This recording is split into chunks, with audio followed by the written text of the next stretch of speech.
Sound effects are a beautiful thing to add to your videos depending on what you're creating. I prepared an example for you, or I thought about an example. Let's take this video, a small clip that I downloaded, and the only thing that happens there is that the rings go over the ball and you have a nice effect that it's mirroring. And the funny thing is that you can paste this stuff behind one another and it seamlessly continues, because if I play it from here and here's the transition, but I don't use a transition like I explained, I'm just attaching the videos together. You don't see it moving, you don't see the transition. But that was not what I was going to talk about. What I want to show you is, if you would like to, this is not a video with sound, this is a sort of B-roll clip. If you would want to use a sound effect in this, then I have a good example how to do that. And I downloaded sound effects from YouTube. If you use that for commercial benefits, I don't know if that's legal, but always check the copyright stuff. Filmora also delivers some sound effects, 25, but I downloaded my own sound effects and added them into Filmora. And what I wanted to show you was, if I drag the playhead around and I would like to have a sound effect exactly at the moment that a ring passes the ball, or the ball goes through the ring, whatever you call it. So I want to have a sound effect at this point.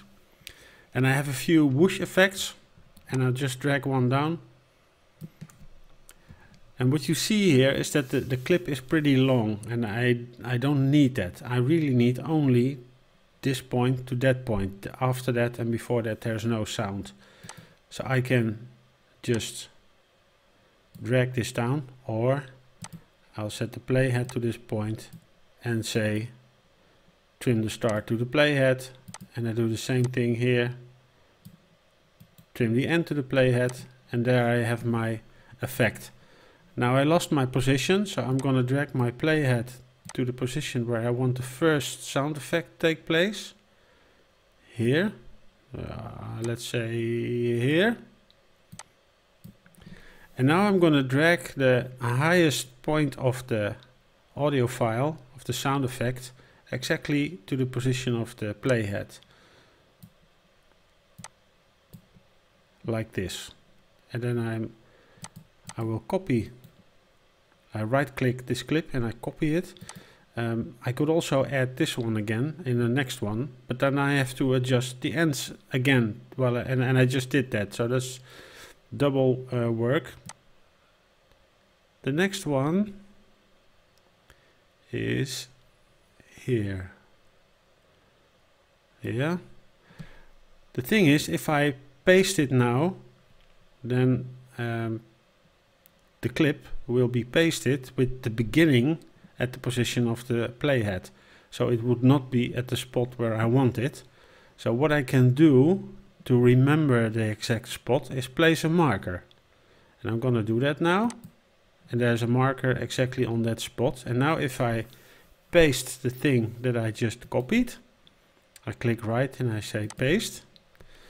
You see that it's exactly pasted at that spot. Now I'm going to drag this a little bit to the side to make it the highest point with the marker. And I'm going to do this again. At this point, a marker, click right, paste, and then I have the same effect again. Now if I play the video, it's short, it's 20, wait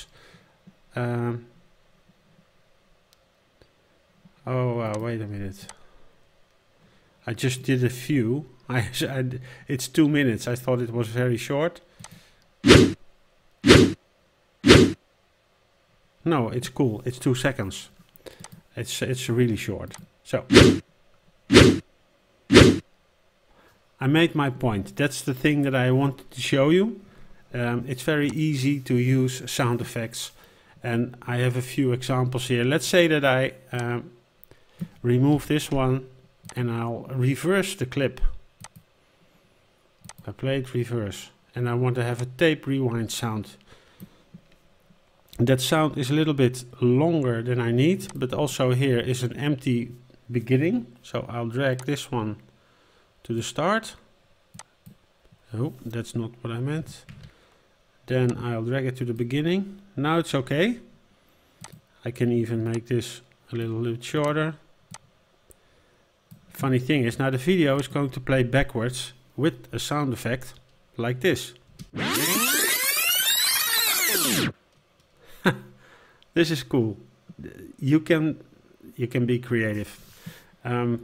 Play with your sound effects, and if you double click on the sound effect, you have the same things that we covered earlier with audio. You have the volume, which you can also adjust by dragging the white line, which I just did by accident, and then you immediately see the waveform go up.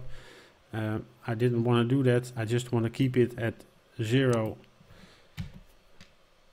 and or even lower.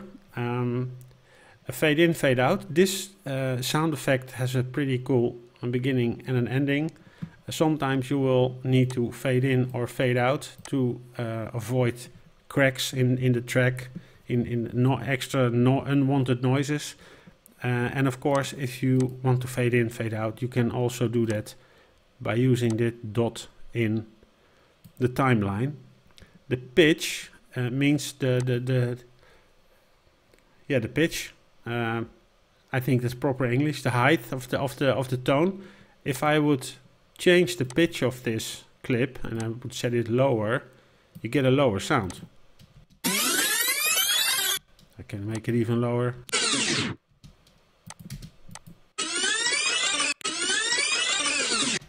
So you can play around with that whatever you like. The equalizer is, for this case, is not really applicable, but I explained the equalizer in a previous video as well. So play around with your sound effects, and if you use the sound effects that Filmora adds, just like with all the other things that we saw before, if you want to, let's say that if you like the cuckoo clock, click right, add to favorite, and it will be added to the favorite. But just like with audio, in the previous video, I like to have my favorites just in my own folder here, so I don't even have to go to the audio section. I prefer to have everything in my own media folders, split in video, audio, images, and for this purpose I created a folder with my sound effects and imported everything in there that I downloaded. That's the sound effects.